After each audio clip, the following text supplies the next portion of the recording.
Okay, welcome then to this session as we look at searching CINAHL on the new EBSCO user interface, featuring recent and upcoming enhancements, pending the migration or transition to this interface by mid-July. For those who've not already done so, a number of you may already be on this interface. I know I spoke to some who migrated last year, so had it for some time now. And of course, there are ongoing enhancements releases for this platform on EBSCOhost. And there are some more that I introduce you to, which are due for release soon. So for those who have not attended a session before or met me before, I'm Richard Crooks. I work for the EBSCO Customer Training Services team based in East Midlands in England. I'm a senior customer training specialist, also a chartered librarian, having worked previously in the NHS Library Services in England for 12 years, and then also been supporting libraries in the UK, Ireland and Nordics through training as an EBSCO employee for more than 14 years now. So glad you could join the session this morning. So in terms of what we're going to cover, I have a brief overview of CINAHL. Maybe some are not so familiar with this database, or just a reminder what we're looking at. Then we'll focus on the new interface features for about 15 minutes or so, and then we'll spend the majority of time on the live demonstration, approximately 30 minutes, looking at natural language advanced search options that there are, the use of the PICO or PICOT's guided search app, the use of subject headings within the new platform, of course, and likewise the filters and limiters and the available tools for processing search results. And finally, we'll look at what's coming soon. So there's additional features being released in the coming weeks. So in terms of objectives then, I hope that within the hour, you'll be able to recognize and locate the new features of the EBSCO interface, especially as you approach the migration date, if you've not already done so. Understand how to execute natural language and advanced searches, including the use of subject headings, filters, and limiters. Of course, you might have a comparison with the classic interface that you've been using for many years. So again, you'll see the different features there, or the features that complement or mirror what you would have seen before and even enhance it.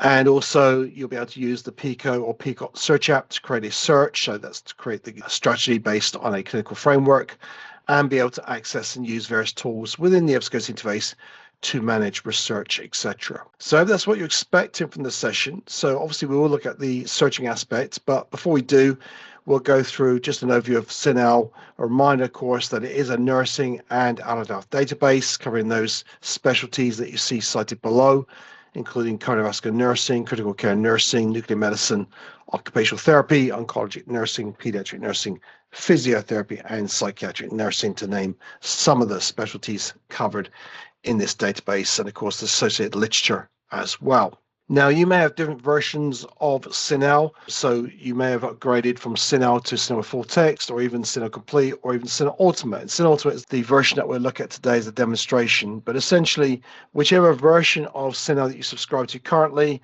or you may have upgraded to recently, the principles that we're looking at, the features and functionality we're looking at will be applicable across the board. Obviously, with each database, there's a larger quantity of active full text for the higher-end databases, and also non-embargo titles and additional features.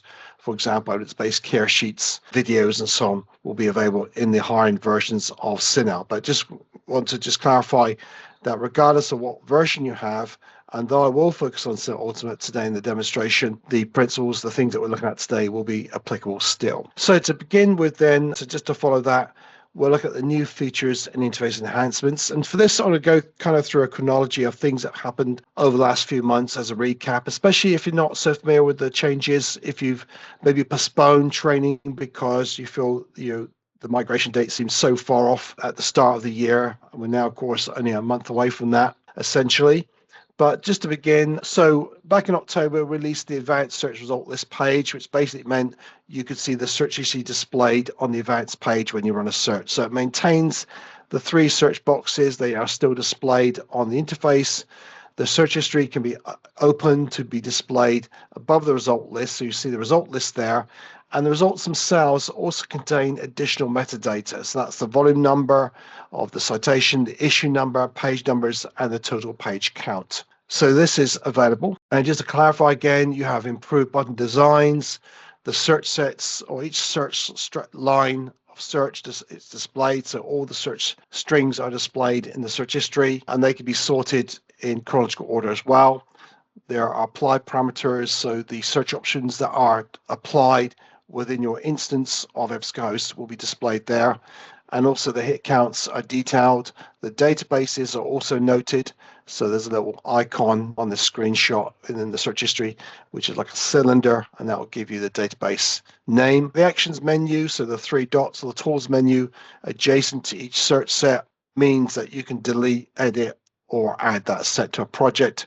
And this is also synchronized with the My Dashboard Recent Activity folder. So it means as you're running the search, that is also being recorded in Recent Activity as well. Now, that does require some settings in EBSCO Experience Manager. I know we've had comments from people, I can't see this. So when I go to CINAHL, I don't see the search list displayed, even though I'm using the advanced search screen. And it simply means you need to configure this in EBSCO Experience Manager or EEM. So there are two locations. One is that the advanced search page must be the default landing page. That will change in due course because I think we are going to be releasing it where it's available for the basic or standard search screen. So that's the first part, though. At the moment, you need to select custom and select advanced or drop down menu. It's either advanced or standard, which is the basic search screen. And on the advanced search results page, which is the second of the two screenshots there shown, it means you have to select the advanced option for advanced search results page default. Okay, so when you have those two settings enabled, then you will see the searches displayed when you're running searches. I just had a comment there from Joshua regarding, can I insert new search lines between lines, say new search between S22 and S23? Not yet. That's not available yet. So that is certainly under consideration, but at the moment, that is not possible. There are some changes coming to the search, but again, that feature is not yet available. So enhanced date filter that was released earlier this year. So basically what it means is you don't have to specify the day, month, and year. It could just be month and year or just the year now. We are in the process of releasing a new feature for that as well this month, which means that you'll be able to have open-ended dates, either from the from date or the end date will be open-ended. So basically you can leave those fields blank and run the search accordingly. So again, that is yet to come. But again, this is fully WCAG compliant, and it adjusts for all geographic locales, etc. Other features include the bulk action improvements. So with the records tab, you have the option to download, save and unsave records, add to project, export them as well. So it's a direct export or delete. The searches tab also has the save and unsave option. So once you've saved items, you can unsave them. And then you also have the add to project, which is basically adding content to your custom folder within the new interface. Also in March, we released email improvements. So there are now 3 options that you can select when sharing content via email. So if you're sharing some articles, you default to the brief citation, which gives you the title, author fields, publisher, publication, date fields, with the option to include the abstract. With the detailed option, it allows you to choose, pick and choose the metadata fields. So you might want to include language, the PubMed ID, for example, ISSN, etc. And then you have the third option, which is the citation style. So you may default to APA, you might default to Chicago or Harvard, etc. When you use the citation style, by the way, permalinks are now included for each citation. So again, this requires some settings to be configured in EBSCO Experience Manager. So by default, brief citation is on, but you can change it to either detailed or citation style, again, in relation to sharing content via email. Further on in April, we launched the Suggested Terms feature. So that's been around for some time with Classic. It's now available within the new interface as well. And unlike Classic, where it appeared above the top search box, it's now below. And another change here is that when you enter your keyword search, select Suggested Terms, the search button then changes, as you see on the right side of the screen, sorry, not this one, it'll change to suggest terms. So using those can then see that they're switching to a different mode. So ordinarily, you put your keyword search in, you click the search button, it runs a keyword search. If you use suggested terms, you select that box, the search button changes, that's the blue button there on the right, changes to suggest terms, and then it will move to the next page. So this is available currently from the advanced search page, advanced results page only. It will honor existing EBSCO admin settings. So this is configured in EBSCO admin, whether you want that shown and defaulted to on or off. If it's defaulted to on, then whenever you enter keyword search and click suggest terms, it's going to directly take you to the CINAHL headings, as it were. So again, we have some FAQs there on how do I use the suggested terms feature, etc., and how do I enable that in EBSCO Connect. So again, what that does is map you to the appropriate subject term, so the CINAHL heading within the CINAHL database, and from there you can then select the appropriate term. That will then add the CINAHL heading to the top search box, and you can click search and run a search to retrieve articles, items indexed with that subject heading. It's also a very useful way to identify what subject headings are out there, especially in creating a search strategy. You may have your keywords, your synonyms, but you may need to obviously look further to see what are the appropriate subject terms I should be factoring into my search strategy. So you're brought to the advanced search results page, and the results are then displayed in the search history below. Further changes in April, that was the addition of hit count updates. So we have the total number of hit counts or results displayed at the top of the result list. And then the deduplicated figure, the unique result set, is displayed at the end. Now, this is also particularly relevant if you're cross-searching databases. If you're searching CINAHL and Medline simultaneously, for example, then you end up with a deduplicated count at the end of the list. Further releases last month was the improvement to the search history. So I remind you that a few months ago, back in October, we launched the search history for the new interface displaying on the advanced search result list page. There is an expanded bulk action toolbar, which now features the ability to delete, that is to select all or certain sets of the search history to remove them. So you can, of course, delete each set line by line through the tools menu, but the delete option is a bulk action, so it allows you to clear the search page if you need to. So that's the area highlighted A there. Also, you can view results without incurring a new set number. So that's column B. So what it means is you can click through to a result set according to the results, the number of results, and that will then display that specific result list within the search history below, the results list below on the search history page, but it will not generate another search set, as it were. So if you have a 20-line search strategy and you click S5 to view the results, it will not add S21, as it were. You would just focus on those result list, and then you can go back to the original set that you're looking at, which is probably the last result set. The save icon is also available. That's column C there, so you can save individual result sets. Of course, you can save the final result set as well. So I'll say more about result sets or search sets toward the end of the session, because there's some changes taking place with that as well. Going back to April, just in the context of searches, you can now edit combined searches. So previously you could edit line by line. Now, if you have a combined query, then you could edit that. So it could be you're replacing the or the and operator if you've chosen the incorrect one, or it might be the actual search strings themselves as well. So again, we've got more FAQs available through EBSCO Connect regarding this feature. And again, some screenshots there. So your combined search means search made up of 2+ previous searches. And regarding the subquery, individual searches that are combined within the parent combined search. And this will edit the subquery directly, etc. as well. So when a search is edited anywhere, it is updated everywhere that the search is used. So it impacts the search history in a positive way, as it were. Okay, so in terms of the metadata and abstracts on dashboard records tab, you have the title, publication information, abstract information, subjects, and also we now feature a retraction indicator, which is based on metadata from the EBSCO scholarly graph. So obviously there's some content that's drawn periodically, articles that are withdrawn for various reasons, and obviously there's still the potential to use or refer to this article or be aware of this article being retracted. So that is an indicator which is also configured in EBSCO Experience Manager. Verified person links and also cited by account is also included when you select it in EEM. Numbered lists on dashboard pages also, again, I know this is quite tedious because there's a lot of detail here. Again, you may want to refer to the slide deck in your own time.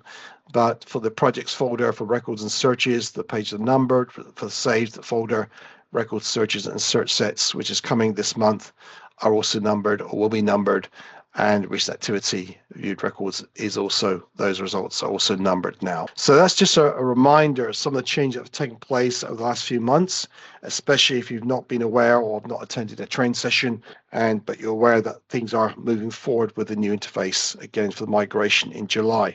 So what we'll do now, I'm going to go through, highlight some of these areas, but go through it in terms of a search.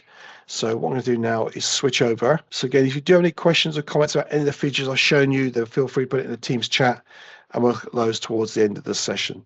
So I'm just going to go to my desktop and you'll see CINAHL Ultimate on your screen. So again, we've got the CINAHL Ultimate database. I'm on the advanced search page, my landing page. So this is configured in EBSCO Experience Manager.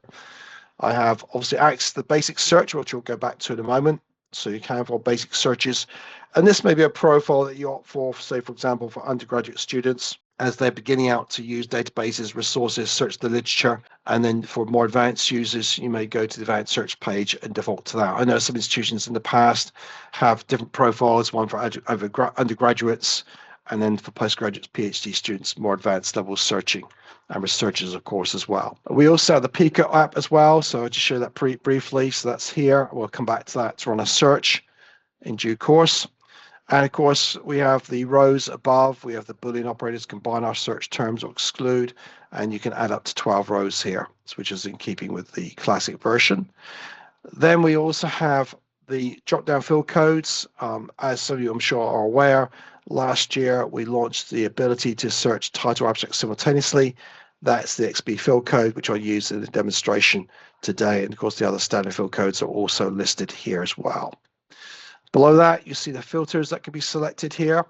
There is a new one that was included last year, and that was the location of practice filter, which is here, which allows you to filter by country. So again, you see all regions. So you see United Kingdom is here, and unlike geographic subset above, which relates to country publication, so you've got UK and Ireland there, so that could be the British Journal of Nursing, British Journal of Community Nursing, or it could be the World of Irish Nursing Midwifery. That's publication. Location practice relates to the area of study, the country of study, the population group, etc. So this is also particularly useful, and other filters there. We also have the search options page. So by default, in most cases, the default search mode is proximity, which is particularly important when you're doing unqualified search, because a basic keyword search would then mean if you enter your search terms, for example, like pressure ulcer, it will search for pressure near 5 words less of ulcer, or ulcer near 5 words or less of pressure. Now that is the default setting, so near 5 words or less in any order. However, it can be reconfigured. So some institutions have chosen to change it to more of a phrase search where it's within 0 words. So again, pressure ulcer would be pressure ulcer in that order next to each other, right?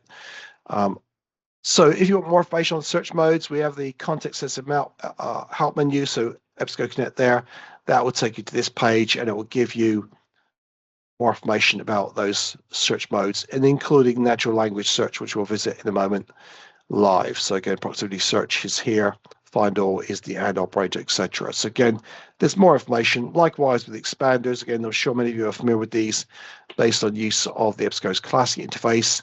These are still here. This one in this demonstration has apply with subjects selected. And again, for each of these, there is information on what they do, essentially, through the support menu there. Okay. Publications, this will just give you the list of publications within CINAHL, so you can browse for them. You can use the alpha menu, or you can just browse the list here. So again, you can search for them directly by title, etc., or by subject description, or by the alpha menu, or you can just simply browse the list and you can see which ones are available, full text, etc. as well. And then the CINAHL headings are also listed, available here to browse, search through the index, etc. So I don't want to go into too much detail there, because I want to run some search and then highlight those features. And I'll say more about the filters in the dashboard later. So what we're going to do now is begin the search. So we're looking at bowel cancer and screening. So bowel cancer screening. So I'm going to start typing my search terms. So bear with me as I do that. So I'm going to just quickly check something here, and then we'll go on with the search for CINAHL. So let me just. Okay. So we'll search here. We're going to start with bowel cancer. So cancer, I'll put all colon cancer, or I'll put, so far I've got colorectal as well.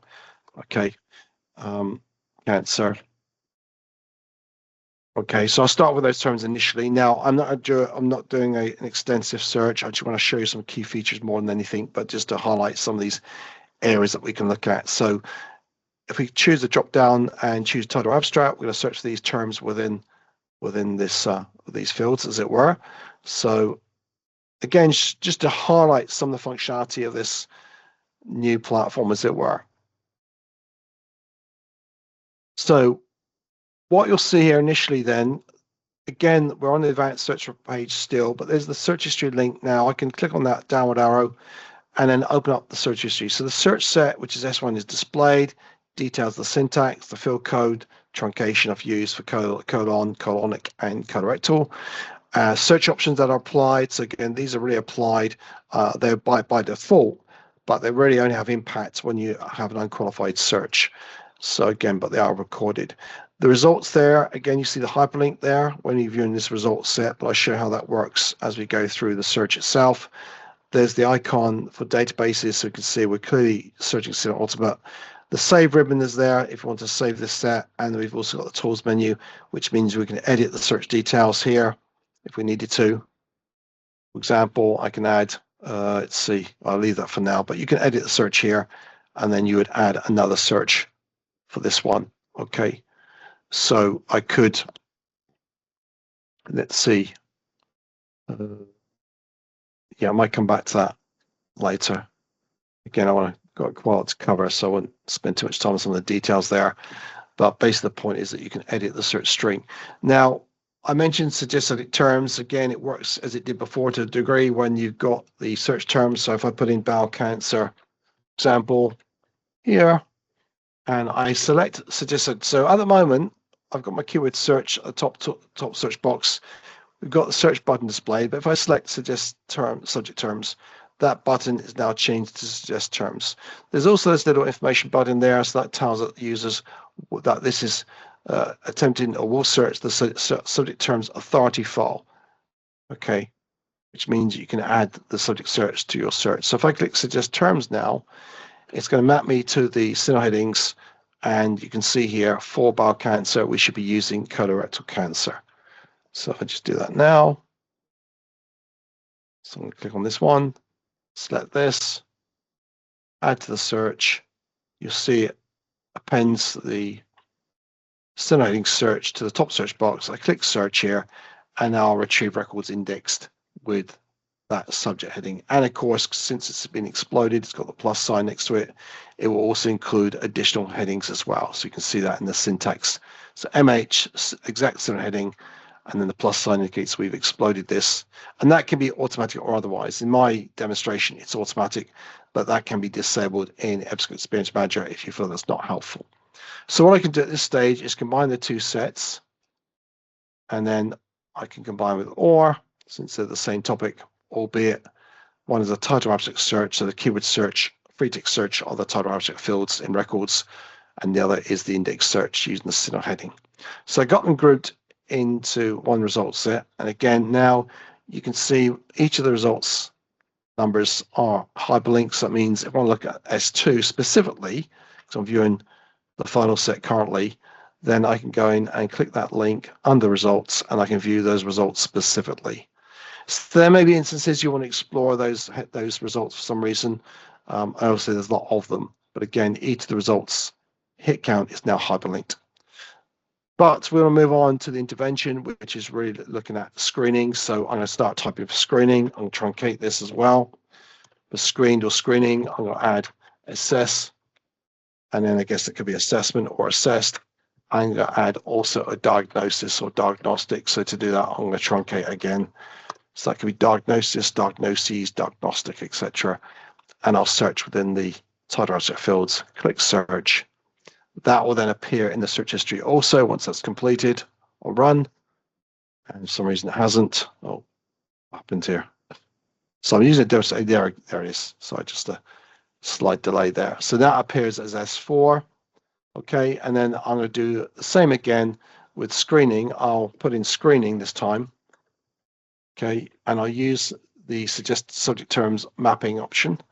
Click suggest terms, and then from there, I can go to health screening. I can choose this term. There are related headings given if any of these are useful. But if I scroll down, you'll see the tree view for health screening. So it comes under surveys, epidemiology, etc. Obviously, cancer screening is included in health screening because you've got the explode option on. There's also the ability to include subheadings as well. So you've got adverse effects, for example, and there's a scope note for each of these subheadings if you want to be more focused in terms of different aspects of health screening. And if I scroll down, you'll see we've got diagnosis as well. So I'll include these. We've got the explode option as well, so let's include the other terms below. So once I'm satisfied, I've selected all the headings I need. I'll go to the top of the screen, use navigation arrow, click add to search, and you can see the two terms, the two subheadings are included. Both are exploded with the plus sign indicated, and I click search. So once I've done that, and that appears in the search history, where the search box is, then I can then combine the two S4, S5 with OR, click search, and then once I've completed that, I can then combine the two sets, if you like, the element of cancer, bowel cancer, combined with the element of screening. So notice in the search history also, it is sorted in reverse control order, so you can see where you've finished off with, or at least got to at the stage, which is the most recent combined set. But if you want to see the sequence, I know I do like to see the sequence here, then click ID and you'll see it's S1, S2, S3, and so on. And then you can combine S3, which relates to colon or bowel cancer, and then S6, which is screening. And then I'll combine them with the Boolean OR, with the combine with and button. That places the search string or search set in the top search box, click search, and then that result set will appear below.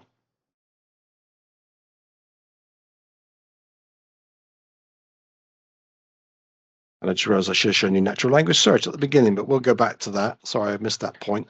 I should have started off with natural language search, but got a bit carried away with this one. So we've got the results set below. So we've got a lot of results still. We can, of course, filter. So again, we can look for different options to do that. We've got all dates here. So we've got the past 12 months, 5 years. We've got a date range. This is also, as I mentioned, changing where you'll be able to have an open from date and an open end date, or or vice versa. But in this instance, what I'm going to do, I'm going to specify a date here. I'm going to go for 2022. So rather than go for 5 years, I'll go for 4 years. Okay, sorry, let me just type that correctly. Sorry about this. 2022. Okay, so that'll default to January 2022, by the way. And if I put in 2026, it will default to June, as it's the month we're in. So I think it's this one. If I apply this one, actually it's December, sorry. Yeah. So it will default to December, even though we're only in June. So again, we're looking at the last 4 years worth of results. So we're down by about close to a quarter of the results that we retrieved earlier. We can go for source type, so academic journals only in this instance, apply the filter. And of course, there are others that we can use as well. So we're going to go to all filters, and then we go for English language, for example, scroll down, and then maybe we want to choose age as well as a filter, as a subject filter. And you see age group 65 plus and apply.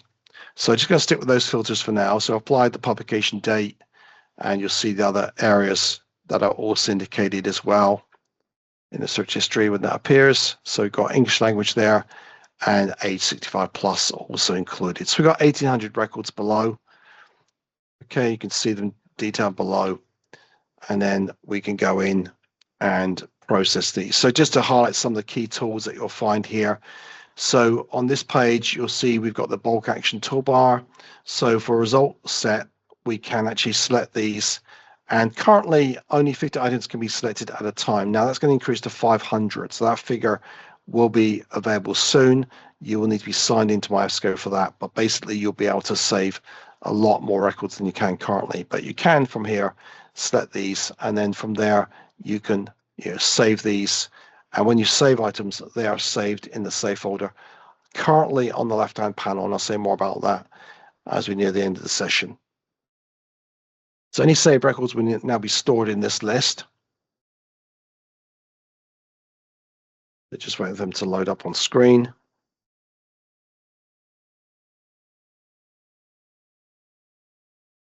Yeah, I'm using a demonstration site, so there are some changes taking place. So you can see here that I've got my 50 records displayed, and even on this page, I can select these. I can download a list in a choice of formats, PDF, Word, for example, BibTeX, and so on. I can also unsave these. If I don't want these anymore, I can unsave them by clicking the Save ribbon. I can add to a project. So a project is your custom folder. So what I can do here at this stage, if I want to create a project to save my search and my records to, I can click this link here. But notice I need to be signed into my EBSCO personal user account here. Okay, now I'm going to skip that for the moment because I will talk to you about signing in here. There's also the direct export as well. So if you prefer to use a direct export from this page, once you save those items, you can export RIS format, RefWorks, EndNote Web, and so on. Now you'll notice at the top of the screen is a placard to save your progress. So unless you have EBSCO single sign-on, which some organizations do, whereby your EBSCO personal user account is synchronized with OpenAthens when you authenticate with OpenAthens to the database itself, then the folder will be signed in essentially automatically. Now, in this instance, I don't have that, so I am prompted to create an account or sign in if I want to store these items beyond the session. So if I don't have an account, my EBSCO account, if my user, I've come to this for the first time and I read this, then I can click create an account and then complete the online form, which I'm sure many of you have seen this before. We also support Google sign in, by the way, as well. So you can add your first name. We don't require the last name of the user of this interface, the email address, create the password, also to remember to include one number, one special character, and so on. So the criteria is detailed below. And then the final thing that anyone creating an account needs to do is to agree to the consent form to the collection of specific data, and we do have information on our privacy policy for those who are concerned about that. Then you create the account, and of course, once you have the account, you can sign in, as I will now with my email. It's my username, and I will sign in now as an EBSCO employee. And now that placard's gone. It still says saved. I'm in the save folder, but this time I may have more records saved previously because I've been saving, I've got 61. So there's another 11 references that I saved from a previous search, and they're still there. Again, this is one of the reasons why you might want to consider moving or saving items to a projects folder to ensure that you keep them separate. So if you've got multiple evidence searches, assignments that you're supporting for students, for your colleagues, then you may want to differentiate them to make sure that you can keep tabs with your searches and your save results as well. So again, from this list, I can literally go in and save these or add these to a project. And I know they're not related to my original search, but we'll pretend that they are. Then I can go in, and if I've created a project previously, which I haven't here, then I'll click New Project. I'll put bowel cancer screening. I have done that before. Cancer screening. I'll put 06/26, so for June. If I have a due date and maybe a deadline, maybe I'll set myself a deadline to complete this, or there may be a deadline where you're running a search, you will send it to, for example, an oncologist, and you need to, or a cancer nurse, and then you need to send it out to them at a certain date. So you can specify a deadline, for example, 1st of July. You can add a description, maybe who it's for, which department, etc., or any additional information you need to be reminded of. So it's free text. Create this. Then you see the project has been saved on the top right there, and that content has been added to your project. And if I go to projects now in the left-hand column, you'll see I've got bowel cancer screening alongside other projects I'm running, and I can click through to that. I can even go and edit that as well. So if I want to change the name or the due date or any other information, otherwise I can go into the project itself, see the records that are saved. And once I save a search, I can also view a search in the searches tab as well. So I've got my records there. Okay, stored there. Again, even from this folder, you can again add to, you can do a direct export, and also you can delete from here as well. So if you don't need all these articles, you can select the number here by the number and delete from here. Okay, so I just delete those two. I get confirmation I want to do that. I click delete, and those are removed from that list. So again, you can edit the list in projects, as it were, by deleting or unsaving them if you need to. You've got the save icon there as well, so you can also go in and unsave as well. Okay, so what I'm going to do now is go back to the search itself. And just highlight a couple more things. We will go to the natural language search and look at Pico as well. Yes, I just put that question there. I assume you can only set projects if you are signed in with an EBSCO account. That's correct. Yes, you need to have a My EBSCO personal user account to use a project folder. Okay, because that's your unique project custom folder, as it were. So the save folder is kind of generic. Project is where you can customize it. You can add different projects. You can have your own naming convention, and you can save searches and results to the project folder, as it were. So going back to our search, I'll resort again to see the sequence. And there are other tools here as well. So I just want to mention these. So you've got, I mentioned the download option, the save ribbon as well, add to project, and also the ability to share via email as well. So again, a number of ways to share. You can share via Google Drive or OneDrive if you prefer, but you've got the email option. And as I mentioned in the PowerPoint, I just enter my email address there, you have the preferred display. So in this example, brief citation is there. You can include the abstract if you wish, but there are two other options. Again, you can default to this. The detailed citation, which is relatively new, gives you the fields to choose from. So it can include the abstract, but you can, for example, remove the accession number or keywords, but you might want to include language, PubMed ID, and so on. So again, you can configure the detailed citation that should go out when you email the list of results, or if preferred, choose the citation style, which in this case is Harvard, but you can switch to another. So for example, Vancouver, if you wish. Again, you can opt to include the abstract as you will. So again, the default settings are configured in EBSCO Experience Manager. You can still make changes on the day. There's the cite tool also, the quotation marks there. So that will give you the opportunity to copy the citation, again, in the preferred citation format. So Harvard, if it's your default one, that's fine. If you need to change it, you can go to another one and then copy it accordingly. So again, copy to the clipboard. So again, you could advise users of that. And the export citations, so if you want to do a direct export of this article in RIS format or RefWorks EndNote, then that's also available from this page. So those are the bulk actions from the result list, as it were. And there is one more I'll show you, that is the export option. So you can export up to 25,000 results, as you could with EBSCOhost Classic, from the results list, as it were. And again, if you're not signed into My EBSCO personal user account, it will prompt you to sign in before you can export. So enter the email address or addresses, and then choose the appropriate format, XML, BibTeX, etc., or RIS, and then you can send. Once you send it, it will confirm on screen that a link has been sent to download the metadata, and that will arrive in your inbox, and that will be valid for up to 7 days. Okay, so it's just send you a link. So again, some prefer the more direct way of exporting. So again, selecting these and then going to the cite tool and using the direct export option there to export citations. But obviously with a larger quantity of records, so up to 25,000, then that is a useful feature to export from the result list directly through the export option within this drop-down menu, this left-hand side. Now, if you go to individual records as well, there's on each record or adjacent to each record, there's a tools menu. You'll see there's the cite option, add to product, share, download. So you can add directly from the list. So originally when I saved this list, I saved it in the save folder and then saved it to the project. Now you can bypass that. You can literally just select these items and go to the project here, as it were, from here, and choose the project there. And I may have saved these already, probably have. So I've now saved them directly from the result list. So I bypass the save folder, saving directly from here. Likewise, you can also do the same for individual articles as well and choose the appropriate project, or you can create a new project if you wish and then save them accordingly to the project you create. So again, the save folder is there by default, but you can bypass that if you need to, if you find that more practical, and you can advise your users accordingly. And the download option is also there for each record. So you can download record by record.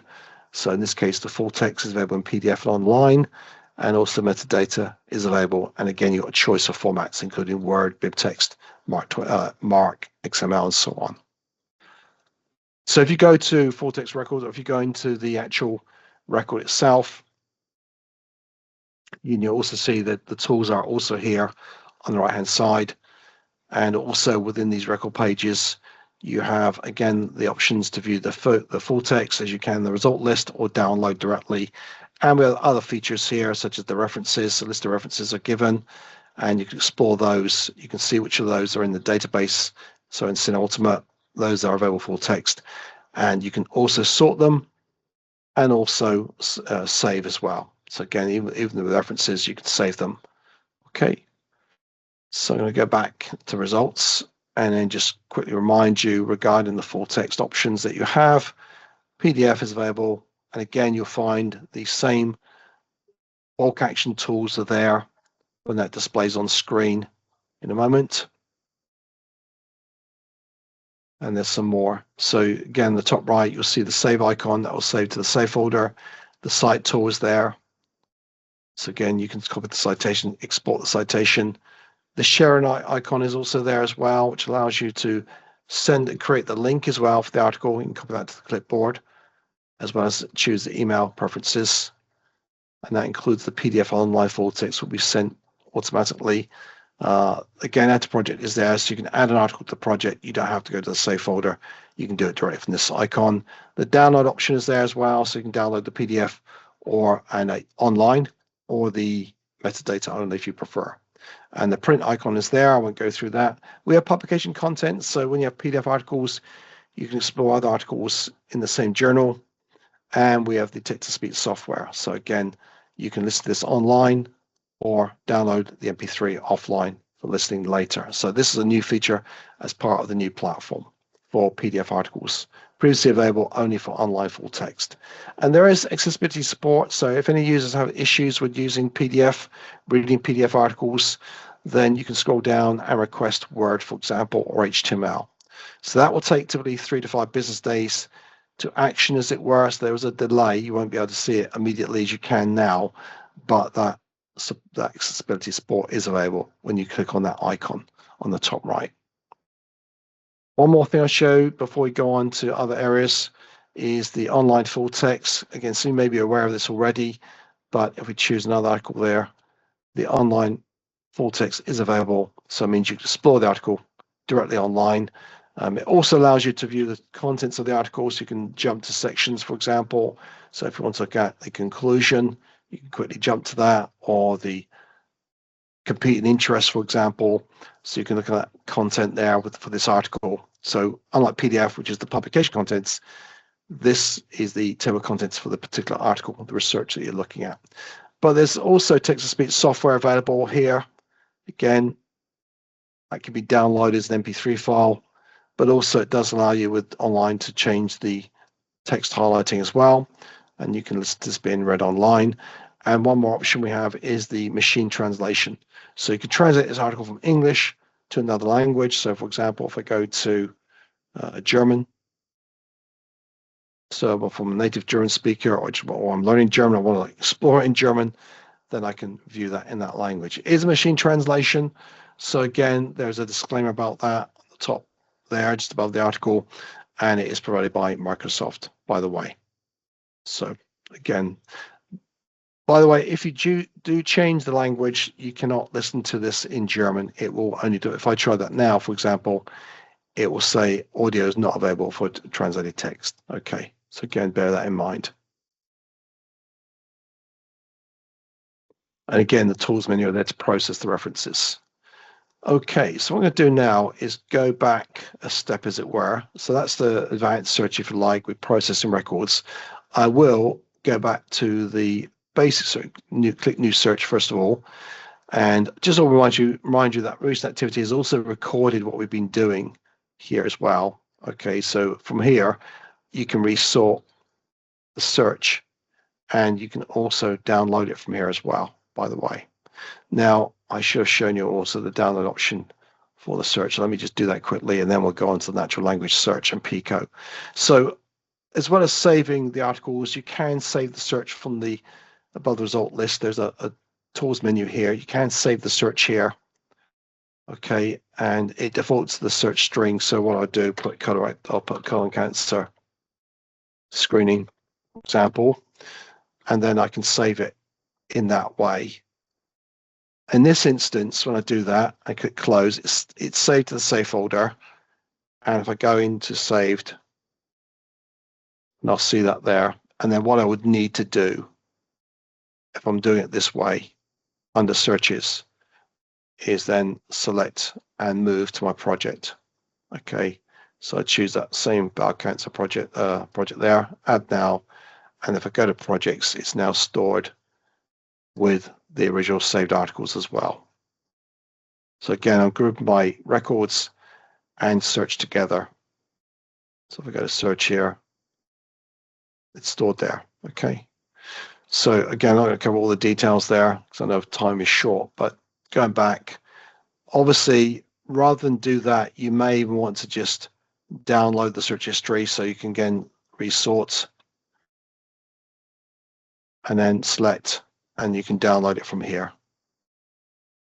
Okay, so choose the formats, PDF, Word, etc. So if I leave it on PDF, click download, and then I will save that folder, save that file, sorry, and then I can then view it on screen here. And this is changing. There's going to be enhancements to this as well. It's going to be simplified somewhat compared to what it is, but it does give you the set number, the query you've used, the date run, the hit count, the database interface, and so on. And also it displays the terms of the subqueries. So for example, with S2 or S1, it displays clearly the terms used in each of those sets as well. Again, you can download this in Word, not just PDF. And then finally here, just on this page, if you want to save this to the project, you can add this to the project folder. Again, you can bypass the save folder altogether and just save it to the project folder. Click add now. And if I go to projects, you'll see bowel cancer screening, and I should have two searches now, the original save search and then the downloaded search as it were. So again, you'll now see it gives me the search history as it were, downloaded or added to the project here. So that is just a review of really those functions. Just as we get towards the end of the session, because there's still a few more things I want to show you, just to mention natural language search. If I go to basic search here, I'll show it here.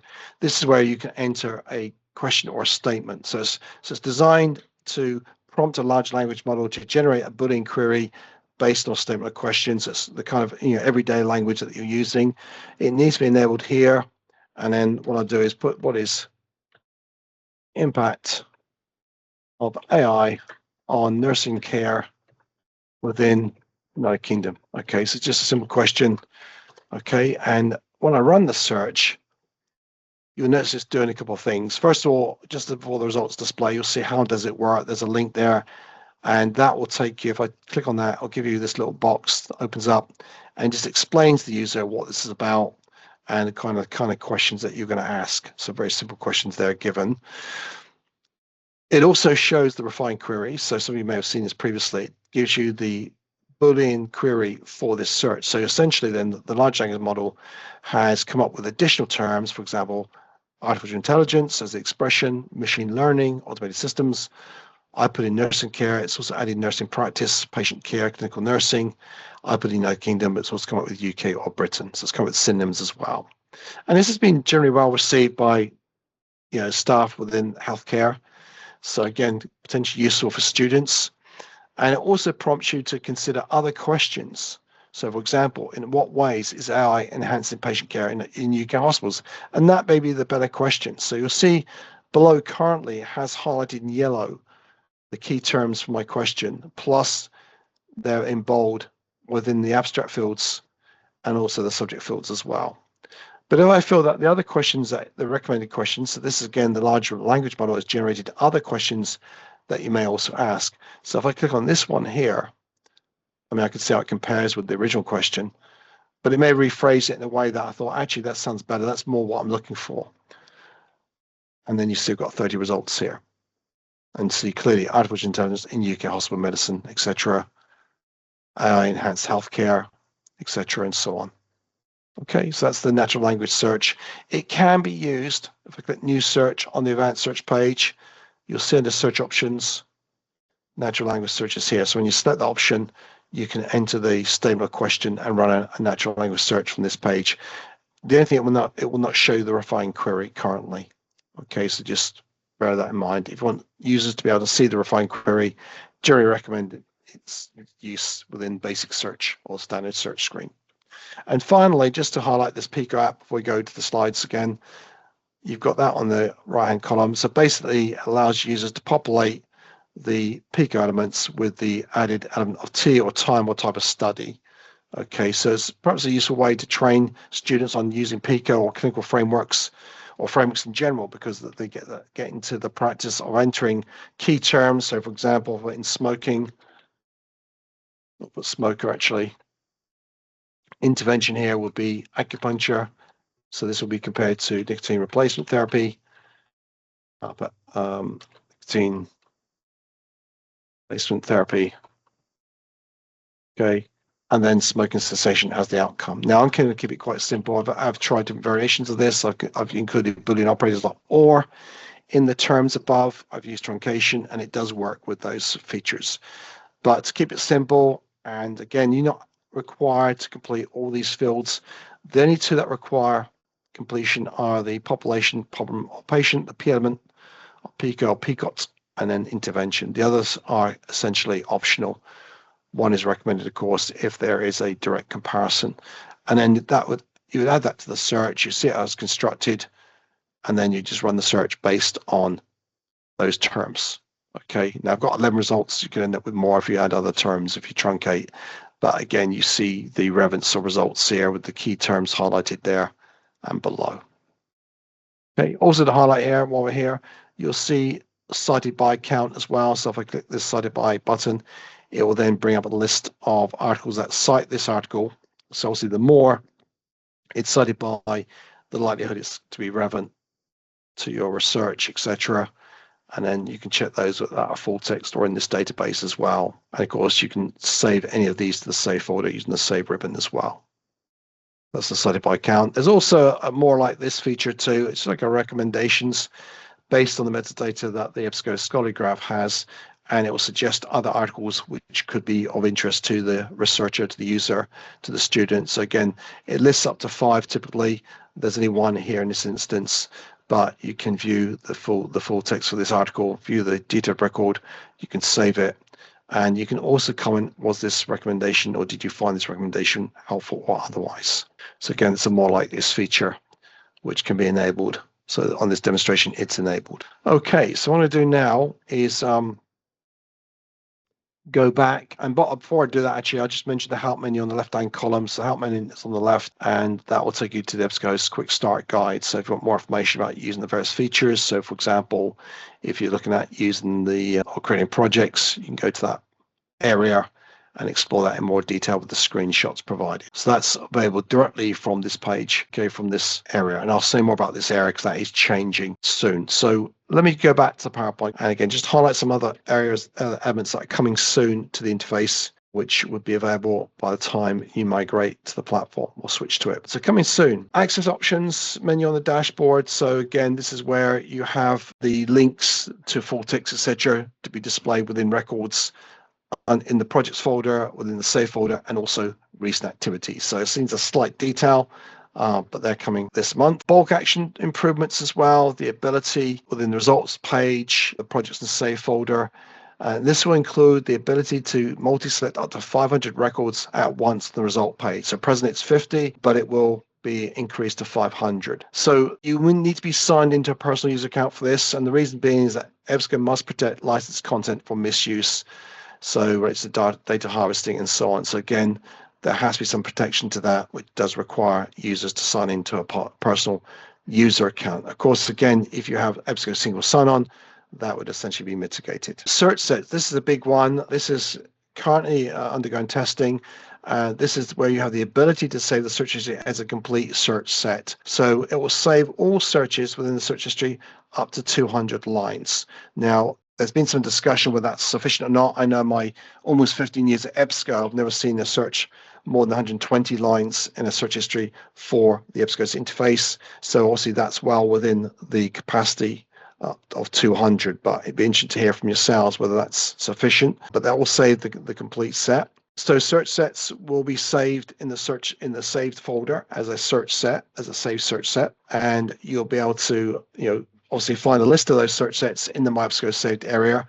You will have the ability to sort them by creation date and also alphabetically, so you may name them in certain ways. And the names and descriptions can be edited from the list of search sets. And of course, search sets can be deleted when no longer required. So what this also means is you have the ability to rerun a search in its entirety, and that will appear as you saved it in the search history. So in the order, etc., that you ran it. Okay, so that's under development. It's coming very soon. And finally, just to mention these before you touch any questions, we are improving the user experience, so making it easier to locate post-search filters and interface language options, increase the capacity for additional custom links, streamlining personal user account features, and also tightening results page design for immediate record visibility. So there's ongoing enhancements to improve the look and feel of and the use of navigation, and also introducing paginated search results as well. So what this means is that the left-hand navigation will move to the top of the page. I've just seen a live site with that, a demonstration site with that on. I can't share that right now, but I've seen that today for the first time live. So that will move to the top of the screen. Navigation items will be regrouped.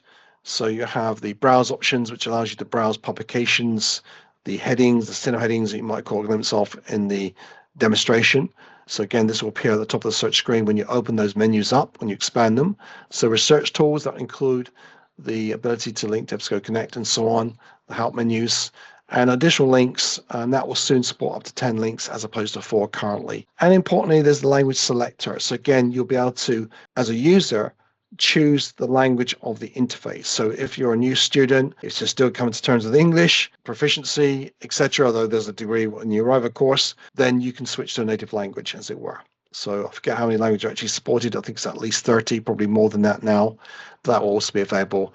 And the dashboard area will move to My EBSCO. So where you see today the saved recent activity folders, projects folders I showed you, that will move to within the My EBSCO area. So when you select the My EBSCO area, those features will be presented. And the design of the search area will be adjusted so that users can reach the results faster by freeing up space. So removing the filters when you generate result list, as it were. Okay, and the left-hand panel, filter panel, will be available as well. So again, these are coming to the interface in early July, as will the ability to jump in the result list with paginated result lists. Okay, so just to clarify then, what's not changing, the advanced search results page functionality is not changing. That includes the guided style search boxes, search history, and the toolbar. The dashboard options and functionality are not changing, just where they're placed. And any configurations you have made to your profiles are not going to be affected either. So just to clarify then, the platform roadmap. So more, if you want more information about changes, visit the ebsco.com/roadmaps page, and you can go to the research platforms,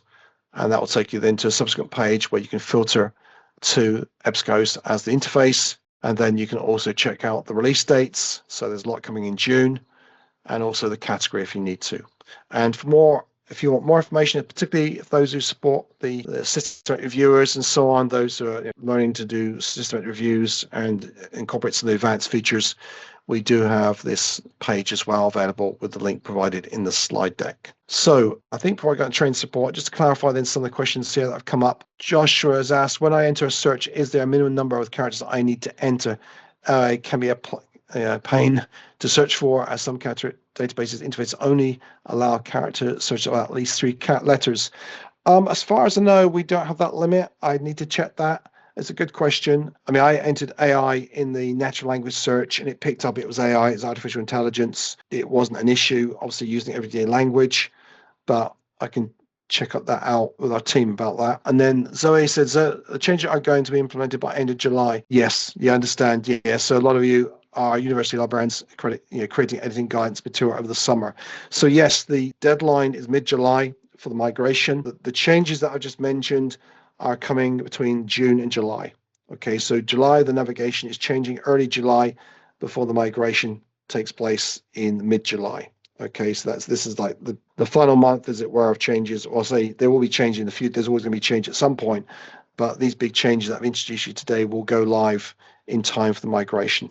So if you're preparing guidance material, then obviously from mid-July onwards, that's the time. So navigation will take place in early July. So again, that will precede anyone transitioning to the interface. So by the time you transition to it, the navigation will be there already. Okay, and the search sets are being worked on literally as I speak. I'll be exploring that earlier today as well. Okay, so train support, just to clarify then with the migration from the classic interface to the new interface, whatever, if you have saved searches in the My folder article, they'll be transferred to the new platform. But if you have a custom folder, that content will not be transferred. Likewise, the publication alerts and also search alerts, they will not be transferred. So you'll need to consider, how to process that. So essentially, one way of handling that is to move searches from your custom folder to your My folder, and they will then be automatically migrated. There is a way within the platform, the new platform, to download data from your classic folders within the EBSCO interface, the new platform. So there is information here on these pages, these help sheets for that. And in addition, we have these two videos, these very short videos, which talk about saving or exporting items from custom folders in classic, etc., and also moving saved searches from custom folders to My folder. So again, if you're concerned about any saved searches that you have currently in a custom folder, then we would recommend that you move them to the My folder on classic before the migration takes place, or you may want to just download that data, that information. Okay, so again, it's worth consulting these videos, worth looking at those help sheets I've included in this session. So there are additional links just to refer to here on this in the slide deck. So again, you refer to them in your own time, including the one on My EBSCO and the dashboard. Now, again, the dashboard is changing, so we will update this content. And then there's the help site and case portal. So any technical issues you have, you can log it through EBSCO Connect. We generally recommend now this is the support place to go to. So for that, you can sign into EBSCO Connect once you've requested or create an account through it, then you can sign in to create cases if you need to, and also track them as well. So again, visit connect.ebsco.com. If you click the sign in button, it will take you to the option to create an account, which you can then use to support the case management system. And if you're working as part of a team, then more than one of you can also have an account. They are the unique accounts for yourselves, but they will be linked together according to your institution. So you won't be in danger of duplicating your reporting cases and so on. And then we have, of course, the training resources portal. So for those who are working with medical, nursing students, etc., who need access to more information about these databases, about CINAHL, etc., we do have recorded sessions on the training videos page. That's our YouTube channel, and also training sessions that are upcoming. These are primarily for library staff, but again, occasionally we do get students on them, particularly PhD students, postgraduate students, and we also have the support information as well for additional handouts, tutorials on using the likes of CINAHL. So I know there's a lot to take in this session. We're kind of working our way through to ensuring that you get up to date with what's changing, at the same time some of the features and functionality, how that works. But obviously you can contact me directly at rquicks@ebsco.com as well if you need to take anything further. But okay, so appreciate your time today and hope that's been useful.